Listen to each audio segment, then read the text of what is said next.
Okay, so you want to buy a ramen shop. Picture this. A bowl of noodles that costs you maybe $2 to actually make, and you're charging someone $16 for it. That's an 800% markup, which sounds like the easiest money in the entire restaurant industry. So here's the question worth sitting with for a second. If the math is that good, why do so many ramen shops that had a line down the block on opening week end up quietly shutting their doors within 18 months? Something isn't adding up. And it's not just a handful of unlucky shops either. In a lot of cities, independent ramen spots close within their first 2 years at a rate that would make most other restaurant categories nervous. Let's actually run the numbers and find out what's really going on underneath that markup. Here's the assumption almost every first-time owner walks in with. Noodles are cheap. Broth is basically water, bones, and time, so it can't cost that much. Rent a small storefront, hire a couple of line cooks, and you're essentially printing money on every bowl that walks out of the kitchen.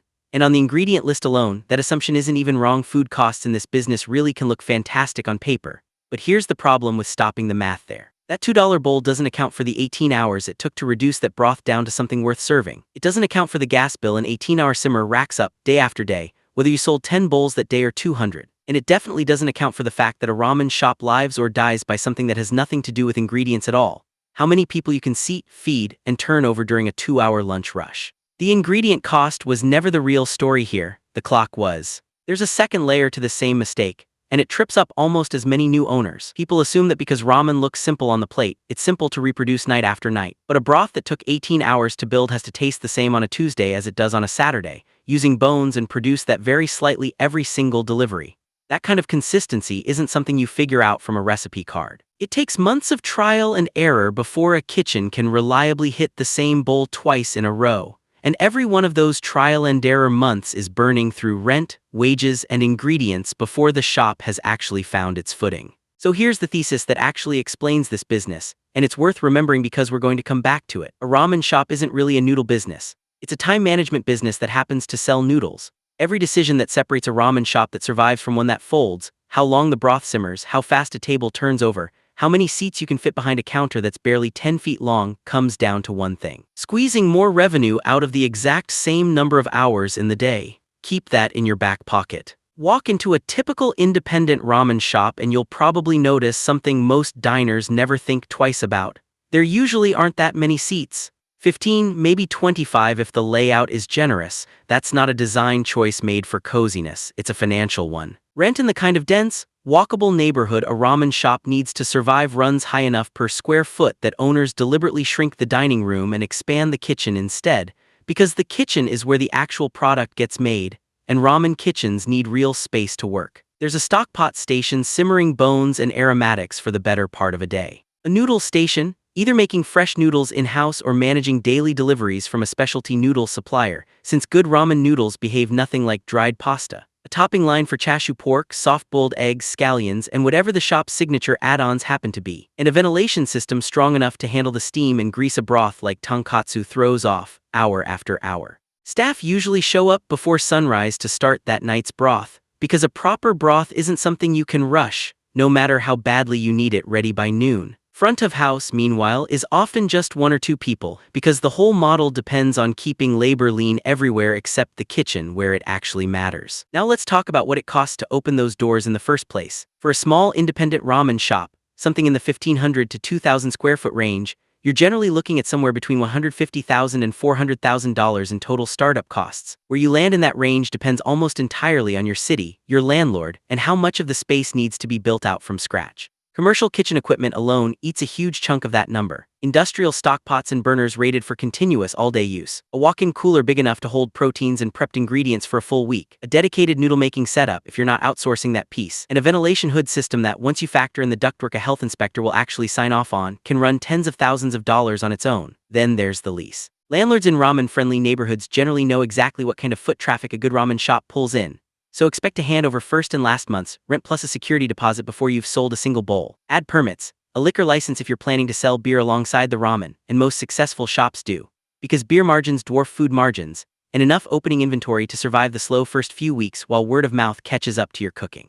None of this is really optional. Skimp on the ventilation system and the health department will shut you down before your grand opening even happens. There's also a sourcing cost that catches a lot of first-time owners off guard. A lot of the ingredients that make ramen taste like ramen, dried kombu, bonito flakes, specific miso pastes, the right flour blend for the noodles, aren't things you can grab from a generic wholesale distributor. They often come through specialty importers, which means your food cost is a little more exposed to shipping delays and exchange rate swings than a restaurant built around domestic produce would be. And then there's the number that experienced restaurant consultants bring up more than almost any other: a cash reserve. Most advisors suggest setting aside somewhere around 3 to 6 months of operating expenses, often somewhere in the $30,000 to $60,000 range for a shop this size, purely to survive the slow ramp-up period while the neighborhood figures out you exist. Skip that reserve. And a slow first quarter alone can put you out of business before word of mouth ever gets the chance to save you. Here's where the real math starts, and it's worth walking through with actual numbers instead of vague optimism. Say your average bowl sells for $16 and your dining room seats 22 people. If you can turn every seat twice during a 2-hour lunch rush, that's 44 bowls sold in 2 hours, or a little over $700 in lunch revenue before a single add-on gets ordered. Now picture 2 different customers walking through that door. The first orders a plain bowl of shoyu ramen and a water, sits for 40 minutes scrolling their phone and leaves. The second orders a bowl with an extra soft-boiled egg, a side of gyoza and a beer, eats in 18 minutes because they're on a lunch break, and clears out fast. That second customer isn't just spending more money, they're spending more per minute of seat time, and that number, revenue per seat per hour, is what actually determines whether a ramen shop survives its first year. A shop that trains its staff to keep tables turning and its kitchen to keep tickets moving without ever rushing the broth itself can double its lunch revenue with the exact same seats and the exact same rent. There's also the delivery question, and it cuts both ways. Delivery orders don't tie up a seat at all, which sounds like pure upside, until you remember that most delivery platforms take somewhere between 15 and 30% off the top of every order. A $16 bowl sold through an app might net you closer to $12 once the platform takes its cut, even though the ingredient cost and the labor to make it stayed exactly the same. So the real game hiding inside a bowl of noodles is this: every channel you sell through has a different amount of your own time and space embedded in it, and the owners who actually make money are the ones who know which channel to lean on and when. Of course, revenue only tells half the story. Let's talk about what eats into it. Food cost, meaning what you actually spend on ingredients as a percentage of what you charge for the dish, typically runs around 28 to 32% at a well-run ramen shop. That's actually solid compared to a lot of restaurant categories. Labor is the bigger squeeze, usually landing somewhere between 28 and 35% of revenue, because a proper ramen kitchen needs genuinely skilled hands, not just anyone who can work a fryer. Then there's rent, insurance, and the utility bill nobody quite warns you about going in. A broth that simmers for 18 hours a day on a commercial gas burner isn't cheap to run, and neither is a walk-in cooler working around the clock to keep your proteins safe. Add it all together and you get to something called gross margin, which is simply what's left of your revenue after the direct cost of making the food, before rent, insurance, or a single hour of labor comes out. A healthy ramen shop might land around 60 to 65% gross margin on food alone, which sounds great until you remember labor and rent are still waiting in line behind it. Once those come out, most independent shops are working with an actual net profit margin somewhere in the single digits to low double digits. That's the number that decides whether this is a passion project or an actual paycheck. There's a related idea worth understanding here too, called the break-even point, the number of bowls you need to sell in a given month just to cover your fixed costs before you've made a single dollar of profit. For a lot of small ramen shops, that number sits high enough that the first 6 months in business are really about survival, not profit. You're not trying to get rich in month 2, you're trying to still be open in month 7. Beyond the spreadsheet, there are forces working on this business that no single owner fully controls. Skilled ramen chefs, the kind who can actually build a broth from scratch instead of doctoring a shortcut base, are in short supply in most cities, which pushes wages up and makes staffing the kitchen one of the hardest parts of the job. Health regulations around broth storage, cooling times, and kitchen ventilation are strict, for good reason, but they add real cost that a lot of first-time owners underestimate walking in. Competition has shifted too. Ramen went from a niche, almost novelty dish to a genuinely crowded category in most major cities over the last decade or so, which means differentiation isn't optional the way it might have been 10 years ago. And then there's the culture around the dish itself, which is honestly unlike most food categories. Ramen carries an authenticity expectation that a lot of other cuisines simply don't have to contend with. Customers who have had the real thing, or who have just watched enough food shows, notice immediately when a broth tastes rushed or a noodle came straight out of a dry goods box. That expectation is part of what makes this particular business so hard to fake your way through, and it's also part of why the shops that get it right build such fiercely loyal followings. Seasonality plays a bigger role here than a lot of owners expect going in, too. Ramen reads as a cold weather comfort food to most customers, which means a shop that thrives through a packed winter can watch its dinner rush thin out noticeably once summer hits and cold noodle dishes or lighter fare start pulling diners elsewhere. A well-run shop plans its cash flow around that dip instead of getting surprised by it every single year. See how all of this actually plays out in the real world. Look at the story of Ivan Orkin.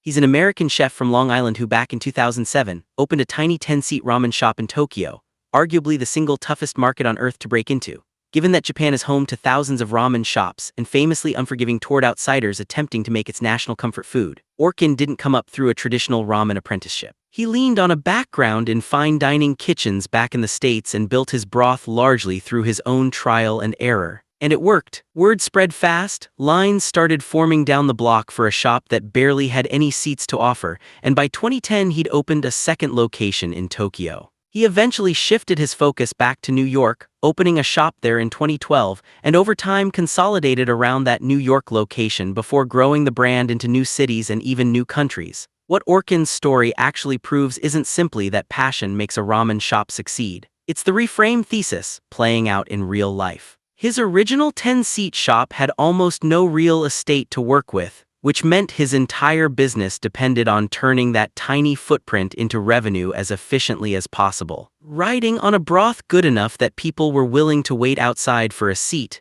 he didn't win by having a bigger shop. He won by making every seat and every single hour count for more than the shop next door. Now for the part most first-time owners genuinely don't see coming until it's already happening to them. Margins in this business are thin enough that a single bad month can wipe out several good ones. A broken ventilation hood, a rent increase the moment your lease comes up for renewal, a viral bad review calling out one-off night in the kitchen. Any one of these can knock a shop that was barely profitable straight into the red. Owner burnout is real too, and it's rarely talked about outside the industry itself. Ramen doesn't run on a 9-to-5 schedule. Someone has to start that broth before dawn, and if the owner happens to be the only person who knows the recipe by heart, the entire business is riding on one exhausted person showing up every single day without exception. There's a quieter risk hiding underneath all of this too, one that doesn't show up on a spreadsheet until it's already too late: undercharging. A lot of new owners price their bowls to match whatever the ramen shop down the street happens to be charging, without stopping to check whether their own rent and labor structure actually supports that price. By the time they realize the math was never going to work, they've already trained their entire customer base to expect the lower number, and raising prices at that point feels like a betrayal instead of a correction. So here's how this actually plays out, told two different ways. In the optimistic scenario, you open a 22-seat shop for around $200,000 in startup costs. You build a following faster than expected, keep food cost around 30% and labor around 30%, and your seats are turning briskly enough at both lunch and dinner that you're pulling in something like $900,000 a year in revenue. After food, labor, rent, utilities, and insurance all come out, you're clearing somewhere around 8 to 10% net profit, which on $900,000 works out to roughly $70,000 to $90,000 a year for the owner. That's not a fortune, but it's a real, sustainable business that pays back your initial investment within 3 to 4 years, and one that keeps growing as your reputation does. Now the realistic scenario, using the exact same shop. You open for the same $200,000, but your neighborhood doesn't discover you as fast as you'd hoped. Your seats turn slower than projected, your food cost creeps upward because you're not buying in the volume a busier kitchen would, and your labor cost stays just as high as it would in a full shop, because you still need a complete kitchen staff whether the dining room is packed or half empty. You land somewhere around $400,000 in annual revenue with a 2 to 3% net margin, which means you're clearing somewhere between $8,000 and $12,000 a year after paying yourself a modest wage, and that's before you've paid back a single dollar of your original startup investment. Same recipe, same rent, same amount of passion behind the counter. The entire difference between these two outcomes comes down to seat turnover, staffing discipline, and how quickly the neighborhood decides you're worth the wait. So, you want to buy a ramen shop, huh? Turns out the real question was never really about the noodles.